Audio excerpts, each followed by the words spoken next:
All right, good Monday morning, Acadiana. I'm meteorologist Griffin Hardy. Let's get an update on your forecast. Starting things off really nice this morning. Here's a look at the view from earlier from that Queen City of the Tesh Cam. You've got some puffy cumulus clouds showing up on the camera this morning. But other than that, it's a nice start to the day. Lots of sunshine. Temperatures are warm, but not crazy warm for this time of year. You've got 76 in Lafayette. You've got 74 in Villa Platte, 75 in Opelousas, Breaux Bridge, 75 degrees.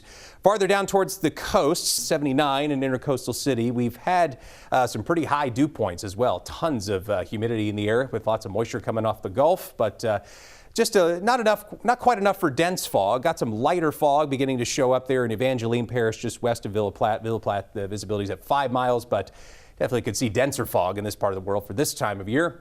A couple of showers that have been trying to develop early this morning coming off Vermilion Bay over there near Vermilion Parish, but most of us are waking up to dry conditions early this morning. The main story in the weather department across most of the nation has been this heat dome that's situated over the Ohio Valley. They're actually getting some pretty hot temperatures across, well, hotter temperatures, I should say, across most of the nation, even compared to us. We've got tons of heat advisories and extreme heat warnings in effect for most of Indiana, Ohio, West Virginia, stretching down the mid-Atlantic. Tons of excessive heat in place.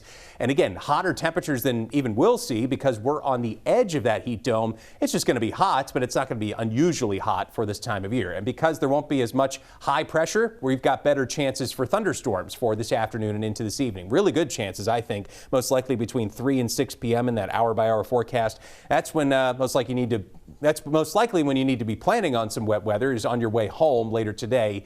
And because it won't be quite as crazy hot, the heat index will be hot, but not crazy hot, upper 90s with those feels-like temperatures before those storms start to come in again, mainly from around 4 to 7 p.m. this afternoon. Here's how that looks in your futurecast. Really good coverage of showers and storms by around 5, 6 o'clock this evening. Plan accordingly for that. Again, as you're driving home from work or school later today, that's when we'll likely run into some wet weather with all those moisture coming off the Gulf with southeast winds. Stays fairly quiet later tonight, but it'll be probably the same story tomorrow. A quiet start in the morning and then a stormy end to the day in the afternoon. Maybe some rain chances coming in a little earlier at around midday and continuing into the mid-afternoon and early evening with hit-miss showers and storms in the forecast for today and tomorrow. Less of a chance, it looks like, for Wednesday and Thursday. We'll see more sunshine and it'll be still pretty hot. Heat index in the upper 90s, but across most of the Midwest, they're seeing heat index values even higher than what we're seeing the rest of the week with low to mid 100s. It won't be quite that hot here at home. Here's your 7-day forecast.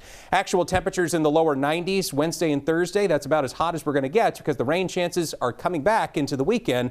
Hit-miss showers and storms likely for Friday, or at least possible with a 30% chance there, and then turning likely Saturday, 60% chance of rain.